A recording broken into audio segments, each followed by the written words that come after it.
안녕하세요. 별의 속삭입니다. 오늘은 안톤 체홉 단편소설 낭독 시리즈 9번째 복수자입니다. 아내의 불륜 현장을 목격한 한 남자. 눈앞이 캄캄한 그는 결국 총포사 앞에 섰습니다. 머릿속은 복수와 비극으로 들끓고 마음은 상처와 자존심 사이에서 갈팡질팡. 과연 그는 어떤 선택을 하게 될까요? 안톤 체홉의 복수자, 함께 들어보시겠습니다.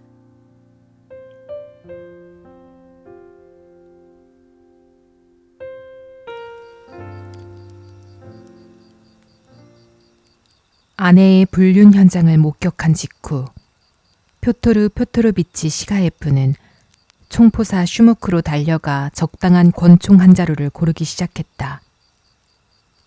그의 얼굴엔 분노와 슬픔, 그리고 되돌릴 수 없는 결의가 서려 있었다. 이제 뭘 해야 할지는 분명해.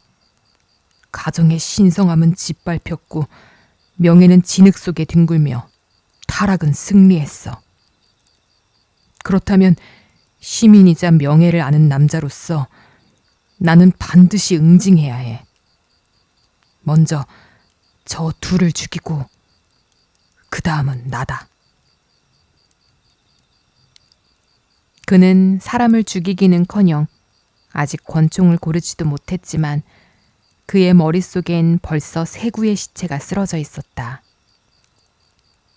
산산조각이 난 두개골, 흘러내리는 뇌수, 몰려든 인파와 아우성, 부검. 이런 광경들이 어른거렸다. 그리고 모욕당한 사람이 가지는 사약한 희열 속에서 그는 가족과 대중들이 받게 될 충격을 상상하기도 했다. 뿐만 아니라 그는 벌써 신문 일면에 실릴 기사 제목까지 떠올렸다. 가정의 붕괴, 전통의 종말. 총포사 점원은 둥근 배에 하얀 조끼를 입은 프랑스풍 말씨를 쓰는 발랄한 남자였다. 그는 여러 종류의 권총을 시가예프 앞에 진열해 놓고 공손한 미소를 지으며 두 발을 비비적거리며 말했다. 이 리볼브를 추천드립니다, 선생님. 스미스 앤 웨슨의 최신형 모델로 장전과 발사가 한 번에 이루어지는 3중 작동 방식입니다. 총알은 뒤쪽에서 넣는 후장식이고 최대 600m 거리에서도 정확하게 사살할 수 있습니다. 마감도 아주 훌륭합니다. 요즘 가장 인기 있는 모델이죠. 강도나 늑대, 아내와 그 정부를 한 방에 해결할 수 있습니다. 더군다나 자살용으로도 이보다 나은 모델은 없어요. 점원은 방아쇠를 당기고 총구에 입김을 불어놓고 조준하며 황홀한 표정을 지었다.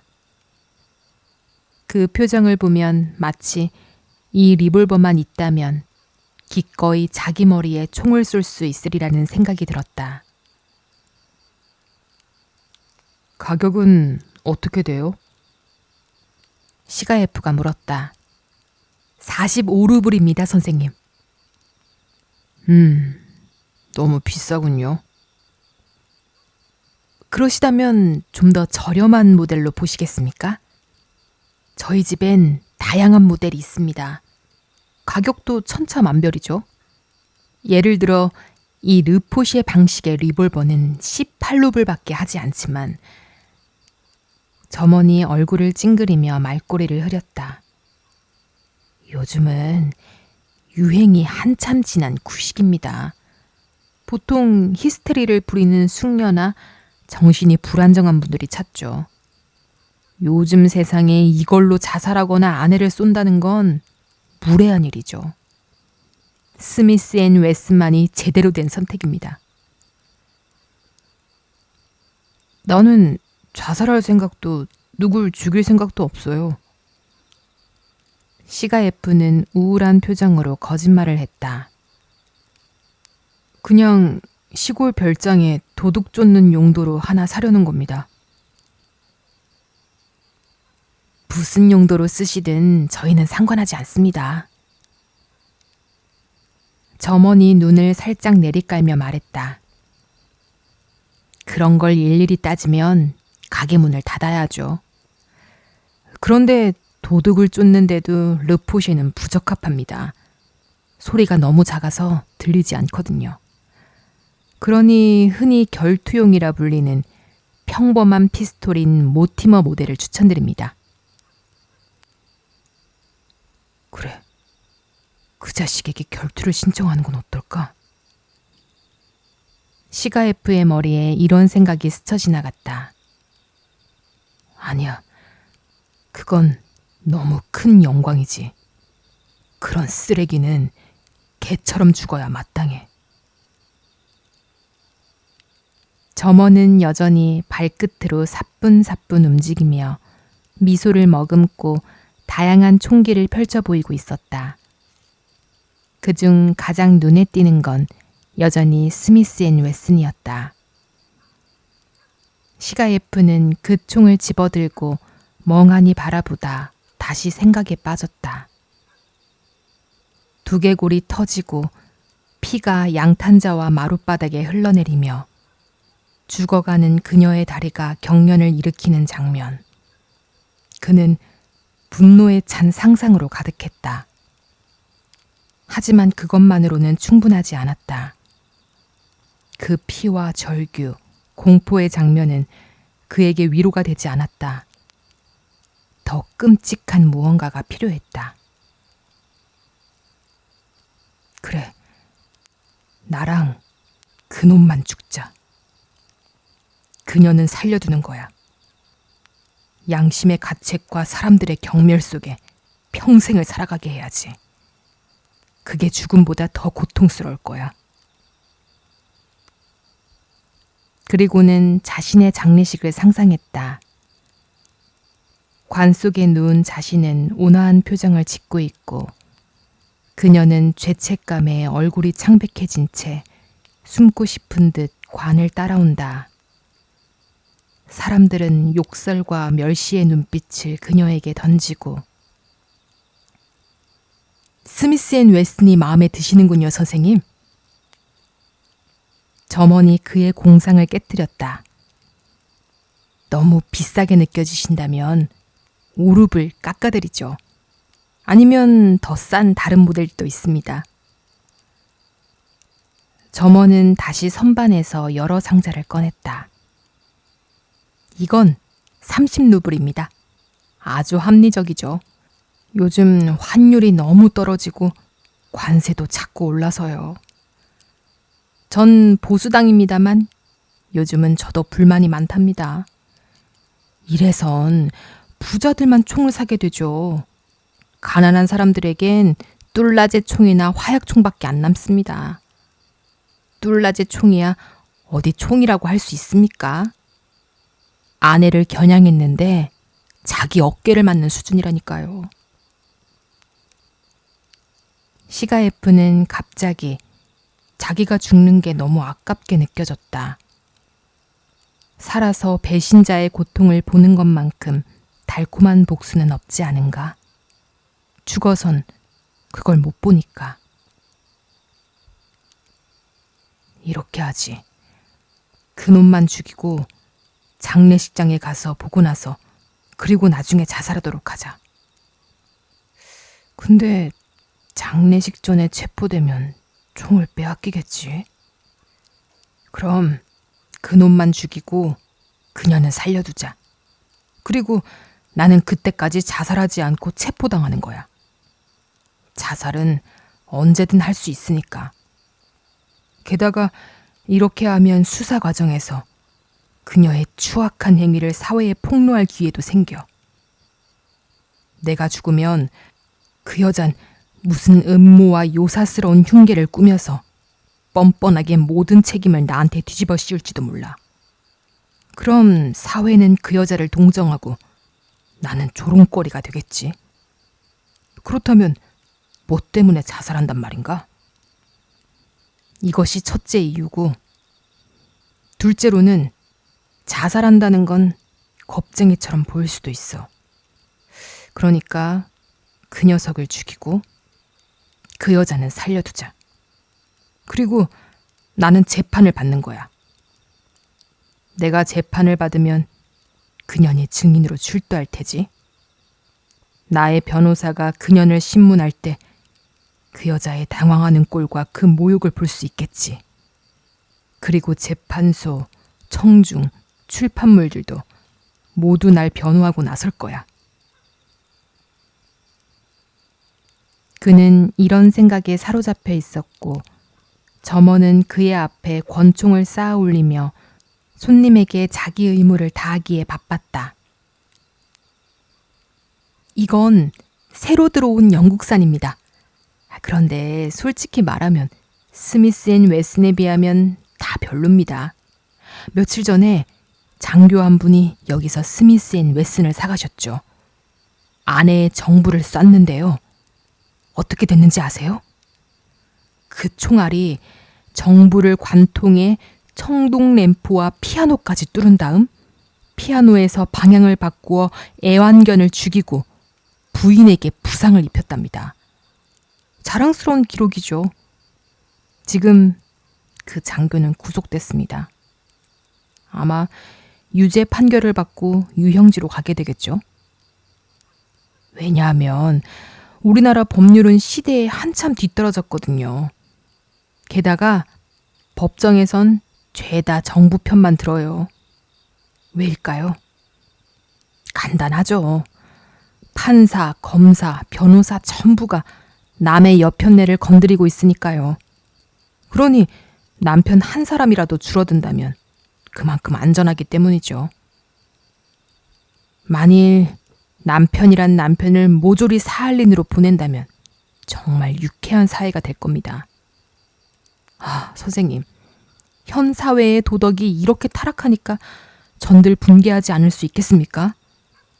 남의 아내를 사랑하는 게 지금은 남의 담배를 피우고 남의 책을 읽는 것만큼이나 흔한 일입니다. 날이 갈수록 저희 상점의 권총 매출은 줄어드는데 이건 아내들이 더 정절이 있어졌다는 뜻이 아니라 남편들이 그런 상태를 묵인하고 법과 형벌을 두려워한다는 뜻입니다. 점원은 주위를 살피더니 속삭였다. 그럼 이게 누구 탓일까요, 선생님? 다 나라 탓이에요. 그런 돼지 새끼 같은 놈 때문에 사할린으로 간다니 말도 안 돼. 내가 감옥에 가면 아내는 또 결혼해서 또 바람 피우겠지. 결국 그 여자만 좋은 일 시키는 거지. 그래, 그 여잔 살려두자. 나도 자살하지 않겠어. 그놈도 역시 살려두는 게 낫겠어. 더 현명하고 효과적인 복수를 해야 해. 그것들을 모욕해서 벌을 주고 이혼 소송으로 추문을 세상에 폭로하는 거야. 선생님, 이 모델도 한번 보시죠. 점원은 또다시 새 박스를 꺼내며 말했다. 이건 뇌간에 특수 장치가 돼 있습니다. 자세히 한번 보세요. 시가에프가 아무도 죽이지 않기로 결심한 이상 이제 총은 아무 쓸모 없게 되었다. 하지만 점원은 점점 더 열성적으로 제품을 설명하고 있었다. 모욕을 당한 남편은 민망해졌다. 점원이 자기 때문에 시간을 낭비하고 웃음을 팔고 이렇게 열심히 설명해 주는데 아무것도 안 사면 예의가 아닌 것 같았다. 그럼 나중에 다시 들리죠? 아니면 사람을 보낼게요. 그는 점원의 표정을 보지 않았지만 다소 면목이라도 세울 양으로 무언가라도 사야 할 것 같았다. 그러나 무엇을 살까? 그는 가격이 저렴한 물건을 찾으며 상점의 벽을 두루 살폈다. 이윽고 그는 문가에 걸린 녹색 그물을 발견했다. 저건 뭐죠? 하고 그가 물었다. 메추라기 잡는 그물입니다. 얼마예요? 8루블입니다, 선생님. 그럼 그거 포장해 주세요.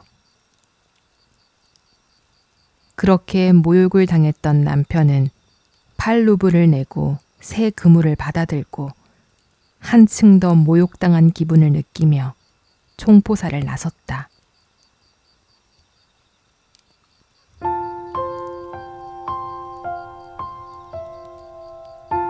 지금까지 안톤 체홉의 복수자 함께 들어보셨습니다. 처음엔 분노로 아내도 죽이고 그 정부도 죽이고 자기도 죽겠다고 이를 갈던 남자. 하지만 총포사에서 총을 고르는 그 짧은 시간 동안 그의 생각은 계속 달라지고 꼬이고 우회합니다. 결국 그는 총 대신 메추라기 그물을 들고 가게를 나섰죠. 분노로 시작했지만 끝은 이상하게도 헛헛하고 현실적입니다. 우리도 그럴 때가 있죠. 분노가 치밀어 오를 때 손에 잡히는 걸 막 다 던지고 싶지만 순간 아직 핸드폰 할부금 남았지. 그래서 부서질까봐 아까워서 결국 던지는 거는 방석, 휴지, 그런 것들 뿐이죠. 혹은 이별의 눈물이 펑펑 나다가도 배는 고프고 화장실도 가고 싶은 그 찰나의 현실감. 체홉은 바로 그 감정과 현실 사이에서 널뛰는 사람 마음을 참 절묘하게 그려냅니다. 오늘 이 이야기를 떠올리시면서 분노는 잠깐 접어두고 냉장고 문을 한번 열어보는 걸로 마무리해보는 건 어떨까요? 혹시 알아요? 그 안에 메추라기보다 더 귀한 간식이 기다리고 있을지. 오늘 이야기가 좋으셨다면 구독과 좋아요로 함께 해주세요. 오늘도 함께 해주셔서 감사합니다.